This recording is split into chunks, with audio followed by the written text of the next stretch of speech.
Hi, welcome back to our Sprinter build series. Today we're going to be installing overhead cabinets in our Sprinter camper van. I'm planning to use the factory headliner that comes in the crew vans and passenger vans of the Mercedes Sprinter. I like the factory headliner. I'm going for more of a finished automotive look than for a cabin look.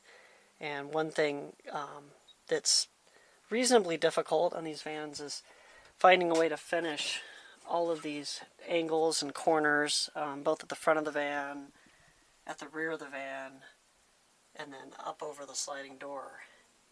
And it's not that I can't do it, maybe I can't, I just don't feel like doing it. The headliner makes it easier in that respect to have a finished product in the end. The other things I like about it, it's lightweight. I'm not adding a bunch of weight to an already tall van. The factory headliners weighs almost nothing. But the headliner, using the factory headliner does come with some complications, and part of that is the fact that there is a little bit of space between the headliner and the wall, and that means that you have to get a little bit creative about how you mount your cabinet to the wall because you don't have exposed framing. The headliner comes all the way down to right here on these vans. So the first thing I would like to acknowledge is that the design that I'm using for the framing, I did not come up with it. This is something that I've seen done on the Sprinter forums a number of times. There's a gentleman by the name of George that came up with the design. He's got a really beautiful converted van, and so rather than reinvent the wheel, I'm going to duplicate what he's done. In addition, I have another friend that has used the same approach, and he got a really nice product. So that's what we're going to do today. So to start, what I've done is taken a half profile of aluminum and I've clamped it to the wall to get some sense of where I want the lower mounting point to be, where I want the cabinets to reside. Have to be, as pointed out by someone else, you have to be a little bit careful because the factory headliner bevels out right here, so you can't start the cabinets too early, but that's fine because I have some space between my galley. And so this, starting the overhead cabinets here, just makes it align with my lower cabinets. And if you haven't been watching this series, my lower cabinets are also framed from this T-slot extruded aluminum. I've been really happy working with it, so I'm going to continue to work with it. So what we're going to do is we have our half profile of aluminum. We have it clamped up. I've marked at intervals. I think it's every 17.5 inches. I'm going to be drilling holes through the aluminum and into the van, and then I'll be using 5/16 bolts that come from the back, and they'll screw into these little 5/16 slots, and so that's going to hold this aluminum to the van wall. So I'm going to go ahead and tape off and cover everything up so that I don't get metal shavings all over, and we'll get started. When you go to drill your holes, I think it's important to be a little bit fanatical about where the shavings go. It takes a couple of minutes to set up a sheet. You do not want all of this metal floating around back behind your galley or down in these crevices. So what I do is I cover everything so I can get rid of all the shavings, and then I put a magnet back down below where the hole's going to come through the sheet metal to try and capture most of the shavings. And when I'm done, I vacuum it out. So I'm going to go ahead and drill holes along the length of this, and then I'll be placing the bolts through just so I keep it in alignment. And then once all the holes are drilled, I'm going to come back, pull it out, because I want to paint the steel of the van so it doesn't cause rust in the future. The other thing is you always want to use a stop collar on your drill bit. That will keep you from denting or putting a hole on the outside of your van where you probably don't want one.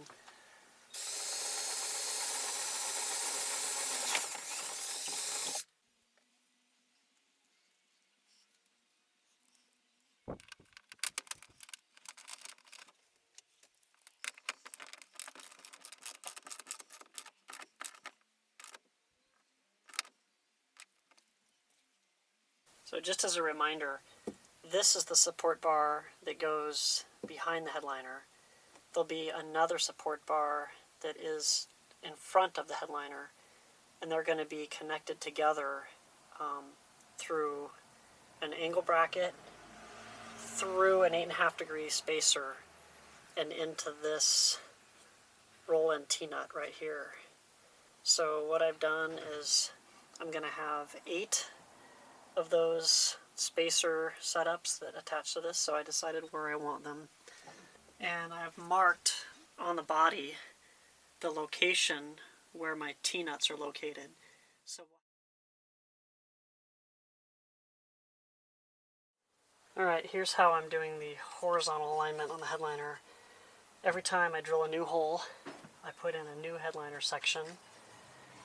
I'll put a straight edge up and line up both ends. So here's vertically where it's located, so I'll put a mark here and here.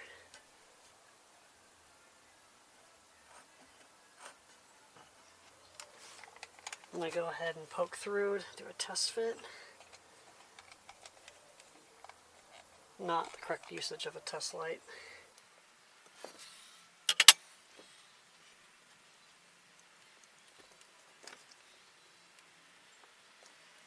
And then I look down the back of the headliner with a flashlight and just make sure it's hitting the right spot.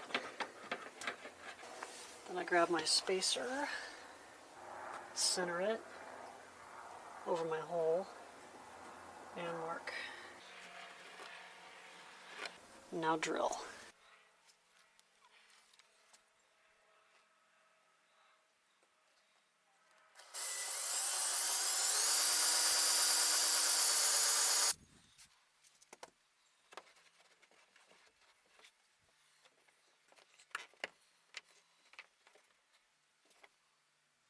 Okay, I'm not sure this could have come out any better. I don't know if you can see in there, but there's the T-nut, and it's perfectly lined up. So now,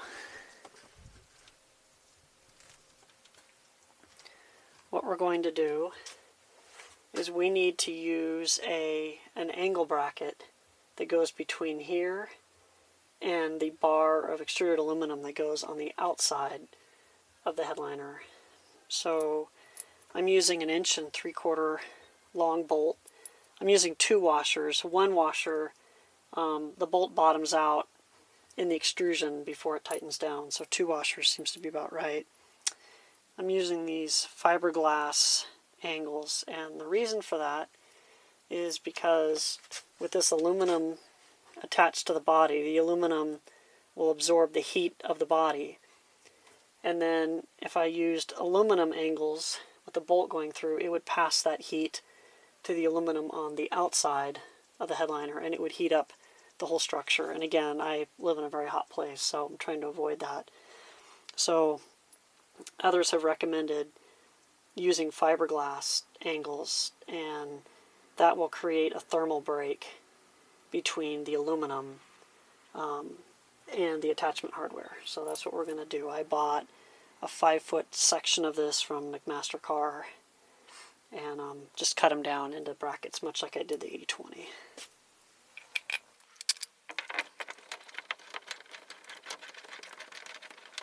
So we've got really good thread engagement.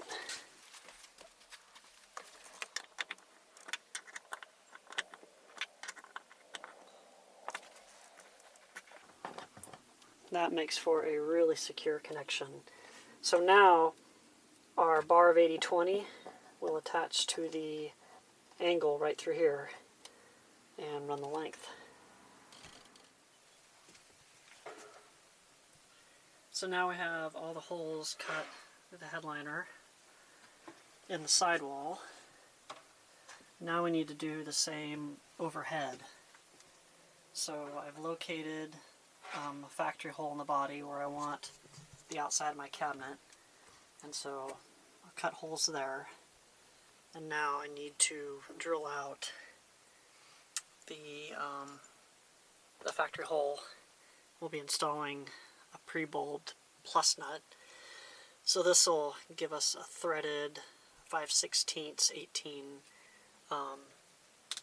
basically a threaded nut up through the body. So to that we will attach the bolt and then a fiberglass angle, just like we do here, and that's where our 80/20 mounts. So I'm going to go ahead and make this factory hole larger. It needs to be 1/2 inch in diameter to accommodate these 5/16 plus nuts.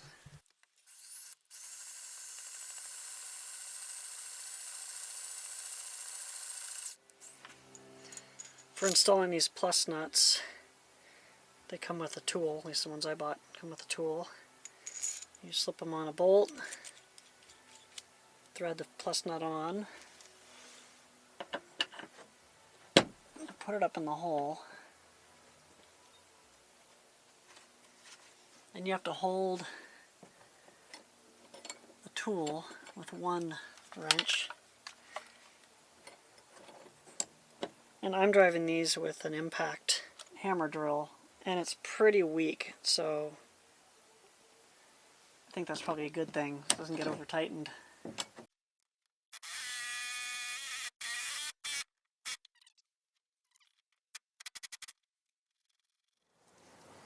Okay, miter saw is set to a 2-degree bevel, and I'm going to cut some 1/2 inch spacers for the ceiling.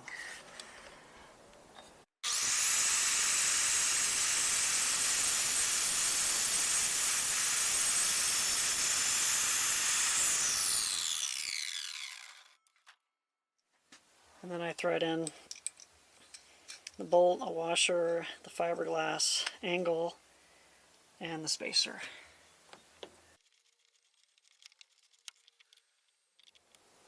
Now with your ceiling spacers made, go ahead and mount up the fiberglass angles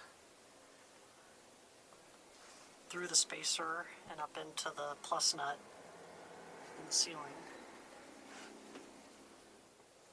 And now with the spacers down on the side, I was able to use these roll-in T-nuts. So that's what's sitting in the track of the extrusion. So they're bolted with cap screws. So now we've got the lower mounting rail up. So now I'm going to do the same with the overhead. I'm going to slide the T-nuts into the track and going ahead and mount the track to the fiberglass angles. And just like the bar below it, this is the 1503 profile, which means that it has 3 slots and one side is solid, because you're going to see part of that when the cabinets are finished. So I have that bolted up now with the angles on the back side. So now we have the basic support structure for our cabinets. Okay, we have our verticals for our overhead cabinets cut, and now we're going to mill them for a connector. So if you've been following my build with this extruded aluminum, you probably remember that I've been using angle brackets to bolt 2 pieces together where they meet at a perpendicular angle. And so for the overheads, I'm going to step it up a notch and use what's called an anchor fastener.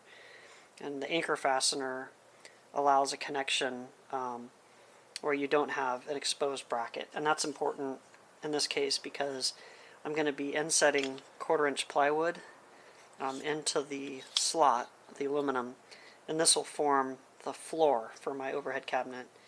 And if an angle bracket is sitting here, then you'll see that when you go to put your floor in, you'll have to cut around it and you'll see it. Whereas with this, I still have to cut around it, but you won't be able to notice that the fastener's there. So in order to do this, you need a special milling end mill bit, and I've put it in a drill press. And I'm using a jig, and that's because this anchor has to go 0.855 inches from the end of the extrusion, and it's supposed to be 0.66 inches deep. So in order to make this repeatable, I have the drill set, and When I slide in my piece, that gives me the distance that I need. And then I have a stop set on the drill press to the right depth. So we're going to go ahead and drill this for our end mill, or for our anchor fastener.